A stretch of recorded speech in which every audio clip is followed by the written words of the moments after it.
इस रमजान क्या आपने अपने घर में उस चोर को देखा है जो सोना चांदी नहीं बल्कि आपकी जन्नत चुरा रहा है? चलिए आज इन 5 चोरों को बेनकाब करते हैं। चोर नंबर 1, पकवान की नुमाइश। हमने रमजान को इबादत के बजाय जायके का महीना बना दिया है। हमारी माँ बहनें पूरा दिन किचन की गर्मी में जाया कर देती हैं और इफ्तार में हम इतना खा लेते हैं कि ईशा और तरावी में सुस्ती हम पर गालिब आ जाती है। चोर नंबर 2, सोशल मीडिया। वो कीमती वक्त जो मगफिरत और जिक्र का था, हमने 15 सेकंड की रील्स में निकाल दिया। याद रखिए, रोजा सिर्फ पेट का नहीं, आँखों और जहन का भी होता है। ये स्क्रोलिंग आपका सुकून चुरा रही है। चोर नंबर 3, बदजुबानी का गुस्सा। लोग कहते हैं मुझे रोजा लग रहा है और अपनों पर चिल्लाते हैं। अगर जुबान रोजे में भी पुरसुकून नहीं तो अल्लाह को आपके भूखे रहने की कोई जरूरत नहीं। ये गुस्सा आपके रोजे का नूर खत्म कर देता है। चोर नंबर 4, शॉर्टकट रोजा।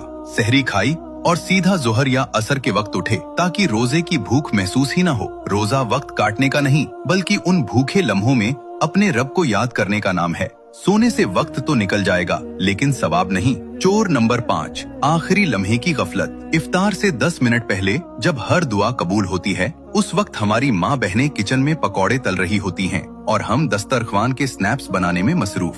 दुआ मांगने वाला कोई नहीं होता। इस रमजान अपने घर के इन चोरों को पकड़िए और अपनी इबादत को बचाइए। अगर आप तैयार हैं तो कमेंट में इंशाअल्लाह जरूर लिखें।